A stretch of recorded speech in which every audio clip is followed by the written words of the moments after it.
அடுத்த 19ஆக ஜஹ்ரஃபத்துல் மசாஜித் வ தபாஹி பிஹா, பள்ளியை அலங்கரித்தலும் அதில் பெருமை பாராட்டிக் கொள்ளுதலும்.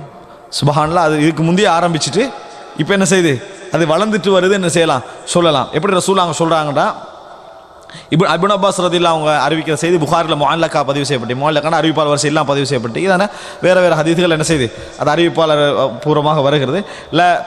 அதாவது ல துஸக்ரிஃபுன்னஹா கமா ஜஹ்ரஃபத்தில் யஹூது வன் நஸாரா, எப்படி யூத கிறிஸ்தவர்கள் அவர்களுடைய வணக்கஸ்தலங்களை அலங்கரித்தார்களோ அதுபோல நீங்களும் அலங்கரிப்பீர்கள், அதுபோல நீங்களும் அலங்கரிப்பீர்கள். சஹாபாக்கள் பார்த்துட்டு இருக்கிறாங்க, அந்த அலங்காரம் இருக்குது. அப்ப இது மாதிரி நீங்கள் என்ன செய்வீங்க, அலங்கரிப்பீர்கள் அப்படின்றாங்க. அன்புள்ள சகோதரர்களே, இந்த அலங்காரத்தில் மிக பெரும் பங்காற்றியவர்கள் துர்க் முகலாயர்கள்.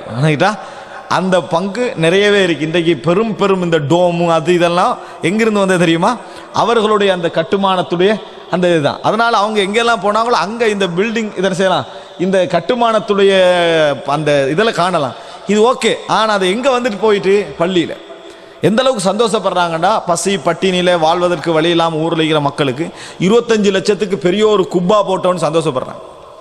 25 லட்சத்துக்கு பெரிய ஒரு குப்பா போட்டோம். அப்போ இந்த ஊருடைய மிக முக்கியமான மகிமையில் உண்டா, இது மகிமையில் உண்டல்ல, பெருமையில் உண்டு. என்ன பிரயோஜனம், அந்த பள்ளியை விட இந்த பள்ளி நல்லா டெவலப் ஆகிட்டான், ஆனால் தொழுறதுக்கு ஆள் இல்லை. சரியா? ஆனால் எதில் டெவலப்பு, இது வளர்ந்தாச்சு, மினாரா வளர்ந்தாச்சு, அது வளர்ந்தாச்சு, இது வளர்ந்தாச்சு, பள்ளி நல்ல அலங்காரமாக இருக்குது. சாதாரண ஓலக்குடிசை லெவலில் பள்ளிக்கு அது நிரம்பி வழியுது. இதில் ஆள் இல்லை, ஆனால் சந்தோஷம். நம்ம பெரிய டோம் போட்டிக்கிறோம், மாஷா அல்லாஹ்.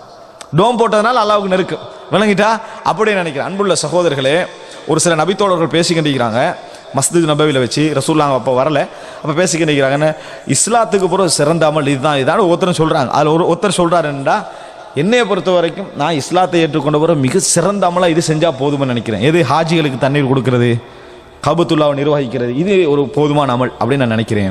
உமர்லாம் சொன்னாங்க, ரசூலுல்லாஹ்ங்கட மிம்பர்கிட்ட வச்சு நீங்கள் கருத்து முரண்பாடு படுறீங்களா, ரசூலுல்லாஹ்ங்கட மிம்பர், ரசூலுல்லாஹ் உயிரோடு இருக்கிறாங்க, ரசூலுல்லாஹ்ங்கட மிம்பர்கிட்ட வச்சு நீங்கள் கருத்து முரண்பாடு பட்டு நினைக்கிறீங்க, இதை பேச வேணான்ட்டான். உமர் தான் நிறுத்திட்டான். ரசூலுல்லாஹ் வந்தோன்னு நான் கேட்பேன்ட்டான். ரசூலுல்லாஹ் வந்தான், ரசூல் ஸல்லல்லாஹு அலைஹி வஸல்லம் அவங்கள்ட்ட கேட்குறான். ரசூலுல்லாஹ் மௌனமாக இருந்தார்கள். அல்லாஹ் தஆலா குர்ஆன் வசனம் இறக்கினான், அஜஅல்தும் சிகாயத்தல் ஹாஜ் வ இமாரத்தல் மஸ்ஜிதில் ஹராம் கமன் ஆமன பில்லாஹி வல் யௌமில் ஆகிர். அல்லாஹ் தஆலா சொல்றான், நீங்கள் ஹாஜிகளுக்கு தண்ணீர் கொடுப்பதையும் பள்ளி நிர்வகிப்பதையும் அல்லாஹ்வையும் மறுமையினாலே ஈமான் கொண்டதுக்கு சமனாக்குறீங்களான்னு கேட்டாங்களா. அது வேற இது வேறேன்ட்டாங்க. ஹாஜிகளுக்கு தண்ணீர் கொடுப்பதும் மக்கா பள்ளியை நிர்வகிப்பதும் அல்லாஹ்வை ஈமான் கொண்டு மறுமையை நம்புறதுக்கு ஒரு நாளும் சமமாகாது. அதனால இதுக்கு அடுத்தது இது அப்படின்ற எதுவுமே வைக்க வேணாம், அப்படி வராது. யார் சொல்றா, அல்லாஹு தாலா சொல்றான். எந்த ஹஜர்ல சூதை முத்தமிட சொன்னானோ, எங்க தவாப் செய்ய சொன்னானோ அந்த கௌபாவை பற்றி யார் சொல்றா, அல்லாஹு தாலா சொல்றா, ஜஅல்தும் சிகாயத்தல் ஹாஜ் வ இமாரத்தல் மஸ்ஜிதில் ஹராம் கமன் ஆமன பில்லாஹி வல் யௌமில் ஆகிர். அப்படி ஒரு நாள் அது சமனாகாது. அது வெறும் நிர்வாகம். உங்களோட ஈமான் இருந்தால் தான் அதுக்கு பிரயோசனம் என்ன செய்யுது இருக்குது, இல்லை என்றால் அதுக்கு பிரயோசனமே என்ன இல்லை. அதனால புரிஞ்சுக்கோங்க, இமாரா இந்த மாதிரி நிர்வகித்தல் என்பது கட்டுமானத்தில் நிர்வகிக்கலாம் இருந்தாலும் சரி, இபாதத்தில் நிர்வகிக்கிறதாக இருந்தாலும் சரி, இந்த விஷயத்தில் வீண் விரயம் என்ன செய்யக்கூடாது, வரக்கூடாது. ஆனால் அப்படி ஒரு காலம் வரும். கட்டுறது மட்டுமல்ல, பெருமை. எந்த அளவு பெருமைடா, ஊரில் பெரிய பள்ளி இருக்கும், தக்கியா பள்ளியோட ஒரு சின்ன பள்ளி இருக்கும், பெரிய பள்ளிலாம் ஜும்மா நடக்கும், இந்த பள்ளி ஜும்மா நடக்காமல் இருக்கும்.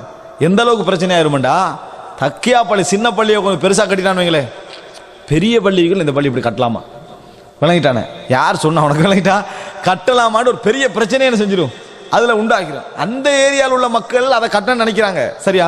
அங்கே ஒரு ஜும்மா வச்சா பெரிய பள்ளிக்கு என்ன செஞ்சிடும், மிகப்பெரிய பிரச்சனை என்ன செஞ்சிடும் உண்டாகிரும். எந்த அளவுக்கு இந்த பள்ளி அவன் கட்டினா உடனே பள்ளியை பெரிய நிர்வாகம் கூடிடும். நம்ம இந்த பள்ளியை 4 தட்டா கட்டுறோம், விளங்கிட்டா எதுக்கு, தொழுறதுக்கு இல்லை, அவன் கட்டினதுக்காக வேண்டி. அப்போ அதுக்கு பணம் மக்கள்கிட்ட வசூலிக்க வேண்டியதுதான், விளங்கிட்டா பள்ளியோட சிறப்பை சொல்ல வேண்டியது ஒரு ஆளை வச்சு அவர் சொல்லிக்கின்றிருப்பார். பள்ளி என்னது கட்ட வேண்டியது. இது அல்லாஹ்வும் ரசூலும் சொன்ன வழி இல்லை, தபாஹி. இந்த மாதிரி பள்ளிகளுடைய கட்டிடங்களை வைத்து பெருமை அடிக்கிற குணம், அதாவது எந்த அளவுக்குன்னு ரசூல் ஸல்லல்லாஹு அலைஹி வஸல்லம் அவங்கள்ட்ட ஆலோசனை சொன்னாங்க. மஸ்ஜித் நபவியை கொஞ்சம் அப்படி கட்டுவோம்லாம் சொன்னாங்க. ரசூலுல்லாஹ் நான் இப்போ இருக்கிறது நல்லதுன்ட்டாங்க, நான் இப்போ இருப்பது நல்லதுன்னு ரசூலுல்லாஹி ஸல்லல்லாஹு அலைஹி வஸல்லம் சொல்லிட்டாங்க. ஆனால் அந்த பள்ளியில் குவிந்த ஒவ்வொரு பொருளாதாரத்திலும் ரசூலுல்லாஹ்ங்களுக்கு இருந்த சிந்தனை என்ன தெரியுமா, பள்ளி ஓலையில் இருக்குதே, ஒழுகுதே, இது கொஞ்சம் அப்படி நினைக்கல, இந்த ஏழைக்கு சாப்பாடு கொடுப்போம், இந்த ஏழைக்கு என்ன செஞ்சிருவோம், வீட்டை எடுத்து கொடுத்துருவோம், இவருக்கு அதை செஞ்சு, இதுதான் இருந்ததே ஒழிய ரசூலுல்லாஹ் அந்த 10 வருஷத்துல வந்த பணத்தை வச்சு இதை கட்டுவோன்னு என்ன செய்யலை, நினைக்கவே இல்லை. ஆனால் பள்ளி என்ன செய்கிறது? தொழுதா சேர்த்து நிலமாகிற அளவுக்கு என்னது ஒழுகி வடிகிறது என்பதை நம்ம என்ன செய்கிறோம்? பார்க்கிறோம். எனவே அன்புள்ள சகோதரி, இது மறுமை நாளுடைய அடையாளங்கள் உண்டு. பள்ளி அலங்காரமும் பெருமை அடித்துக் கொள்ளலும். அடுத்ததாக அப்படி தான் என்ன செய்யணும்? நம்ம அதில் கவனமாக இருக்கணும். ஆனால் இஸ்லாமிய அறிஞர்கள் பிந்தைய காலகட்டத்தில் ஒரு தீர்ப்பு வழங்கிக்கிறார். எதுக்காக வேண்டியன்னு சொன்னால், மக்கள் வீடுகளை அலங்கரிக்க ஆரம்பிச்சிட்டாங்க. ரசூலுல்லாஹ் அதையும் தடை செஞ்சாங்க. வீடுகள் அலங்காரமாக கட்டப்படுற இடங்கள்ல பள்ளிகளையும் அதே அலங்காரத்தில் கட்டப்படுவது சம்பந்தமாக என்ன அப்படின்னு தீர்ப்பு கேட்டதுனால வீடுகள் அலங்கரிப்பதை ரசூலுல்லாஹ் தவிர்க்க சொன்னாங்க, பள்ளி அலங்காரத்தையும் ரசூலுல்லாஹ் தவிர்க்க சொன்னாங்க. ஆனால் இரண்டில் ஒன்று தவிர்க்கப்படுவது பொருத்தம் இல்லை. வீடு மட்டும் அலங்கரிக்கப்பட்டு ரசூலுல்லாஹ் பள்ளி அலங்கரிக்க வேணான்றிருக்கிறாங்க அப்படின்னு அதை விட்டு விடுவது என்னது? பொருத்தம். ரெண்டு என்ன செய்யணும்? நடக்க வேண்டும். இரண்டுல ஒன்று நடந்தா பள்ளியை புறக்கணிக்கிறதுக்கு ஒரு இடம் என்ன செஞ்சிடும்? வந்து விடும் என்ற தீர்ப்பு என்ன செஞ்சுக்கிறாங்க, சொல்லிக்கிறாங்க என்பதை நான் ஞாபகப்படுத்திக் கொள்கிறேன். ரெண்டை விடாம அதை மட்டும் விட்டா பள்ளி என்ன செஞ்சிடும்? அது ஒரு புறக்கணிக்கிற லெவலுக்கு என்ன செஞ்சிடும் ஆகிரும் என்பதையும் சொல்லி இருக்கிறார்.